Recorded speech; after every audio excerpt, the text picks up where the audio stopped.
అందరికీ welcome back to our channel. అయితే ఈరోజు మనం ట్యాన్ రిమూవల్ ఫేస్ ప్యాక్ ఇంట్లో ఎలా తయారు చేసుకుందామో చూసేద్దామా? అయితే ఇప్పుడు మనకు సమ్మర్ వచ్చేసింది కదా! సో, మన ఫేస్ పైన ట్యాన్ ఉండిపోతది. సో, అది రిమూవ్ అవ్వడానికి మనకు టైం పడతది కదా! మనం ఇంట్లోనే ఫేస్ ప్యాక్ ప్రిపేర్ చేసేసుకొని వేసేసుకుంటే సరిపోతది. సో, ఇక్కడ వైట్‌గా కనిపిస్తుంది కదా! అది బియ్యం పిండి అండ్ తర్వాత ఇది ముల్తానీ మట్టి అనమాట. బంజారాస్ ముల్తానీ మట్టి. అండ్ ఇంకొకటేంటంటే గంధం అన్నమాట. అవి 3 మంచిగా మిక్స్ చేసేసుకోవాలి. ఒకవేళ మీ ఇంట్లో ముల్తానీ మట్టి గానీ అవైలబుల్‌గా లేకపోతే దాని ప్లేస్‌లో మనం శనగపిండి వాడొచ్చు. శనగపిండితో రీప్లేస్ చేసి మొత్తం మిక్స్ చేయాలి. శనగపిండి అండ్ ముల్తానీ మట్టి కూడా 2 మిక్స్ చేసుకోవచ్చు. అండ్ నెక్స్ట్ ఇక్కడ నేను పసుపు వేస్తున్నాను. మన ఇంట్లో మనం పట్టించుకున్న పసుపు ఉంటది కదా! అది వేసుకుంటున్నాను నేను. ఒకవేళ మీకు ఇంట్లో పట్టించుకునేది లేకపోతే నార్మల్‌గా మనం బయట షాప్స్‌లో కొనుక్కునే పసుపు కూడా వేసుకోవచ్చు, పర్లేదు. సో, అదైతే వేసేసుకొని మొత్తం ఇట్లా మిక్స్ చేసేసుకోవాలి. చూస్తున్నారు కదా! ఓవరాల్‌గా మొత్తం మంచిగా ఇట్లా మిక్స్ చేసేసుకోవాలి. ఇదంతా మంచిగా మొత్తం ఓవరాల్‌గా మిక్స్ అయిపోయిన తర్వాత హనీ తీసుకోవాలన్నమాట. నాకు నేచురల్‌గా హనీ దొరకలేదు. సో, నేను బయట తీసుకున్న హనీ అనమాట ఇది. దాన్ని ఒక 1 స్పూన్ అట్లా 1 టేబుల్ స్పూన్ అట్లా వేసేసుకోవాలి. సో, చూస్తున్నారు కదా! ఈ విధంగా నేను చెప్పిన ఎంత ఎంత అయితే క్వాంటిటీ చెప్తున్నానో అంతే క్వాంటిటీ వేసుకోండి. ఇది ఒక 2 పర్సన్స్‌కి అయితది. ఈజీగా 2 టైమ్స్ అయితే మనం పెట్టుకోవచ్చనమాట ఫేస్‌కి. సో, ఇదైతే మొత్తం మిక్స్ చేసేసుకోవాలి హనీ.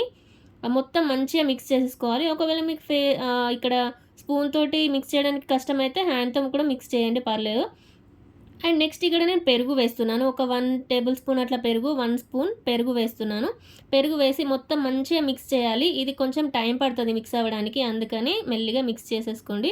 ఇక్కడ పాలు వేస్తున్నాను. పాలు ఒక స్పూన్ వేయాలి. కానీ నేను ఆగంలో వేసేసరికి కింద పడింది. మీరైతే మంచిగా వేసుకోండి కింద పడేయకుండా. సో, మంచిగా మిక్స్ చేసేసుకోవాలి. ఇట్లా మనకి టెక్స్చర్ అనేది ఇట్లా వస్తదన్నమాట. ఫుల్‌గా మంచిగా క్రీమీగా వస్తది. పాలు కూడా వేసేసిన తర్వాత ఇట్లుంటది మనకి చూడడానికి ఇట్లుంటది. సో, ఇట్లా అయిన తర్వాత మనం మంచిగా ఫ్రెష్‌గా మనం బయట ఇప్పుడు మా ఇంటి దగ్గర అయితే అలోవెరా ఉంది. సో, నేను దాన్ని డైరెక్ట్‌గా కట్ చేసేసుకొని మంచిగా వాష్ చేసి తెచ్చుకొని ఇట్లా అలోవెరా అయితే ఇందులోకి వేస్తున్నాను. సో, చూడండి ఈ వైట్‌గా ఉంది గదా! అది మాత్రమే వేయాలి. సో, ఇట్లా మంచిగా కొంచెం కట్ చేసేసుకొని లైట్‌గా వేసుకుంటే సరిపోతది. ఎక్కువ వేసుకుంటే బాగా జిగురు జిగురుగా అనిపిస్తది మనకి ఫేస్‌కి. సో, కొంచెం లైట్‌గా వేసేసుకొని మంచిగా మిక్స్ చేసేసుకోవాలి. ఇది యాక్చువల్‌గా ఇందులోకి కలవదు.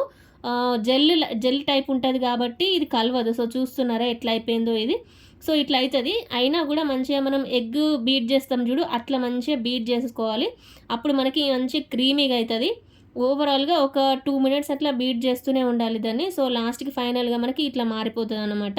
మంచిగా సాఫ్ట్‌గా అయిపోయింది కదా! సో, మనం నెక్స్ట్ ఏం చేస్తామంటే ఫేస్‌కి గానీ, మన ఫేస్‌కి ట్యాన్ ఉంటే ఫేస్‌కి అప్లై చేసుకోవాలి. హ్యాండ్స్‌కి ట్యాన్ ఉన్నా గానీ హ్యాండ్స్‌కి కూడా అప్లై చేసుకోవచ్చు. సో, నేను రిజల్ట్ అనేది లాస్ట్‌కి చూపిస్తా ఎట్లా అయిపోతది. మన స్కిన్ అనేది మంచిగా బ్రైట్‌నెస్ వస్తది. మంచిగా బ్రైట్‌గా అయిపోతది. అండ్ మనకి ఎండలో వెళ్ళినప్పుడు అంతా ట్యాన్ అయ్యి బ్లాక్ అయిపోతది కదా ఫేస్. అదంతా మొత్తం రిమూవ్ అయిపోయి మళ్ళీ మన ఫేస్ అనేది ఎలా ఉందో అలా మంచిగా నీట్‌గా అయిపోతది. అండ్ ఫ్రెష్ ఫీల్ వస్తది మనకి. అండ్ మనకేమన్నా డార్క్ స్పాట్స్ గానీ, మొటిమలు, మచ్చలు ఏమున్నా గానీ క్లియర్ అయిపోతాయి.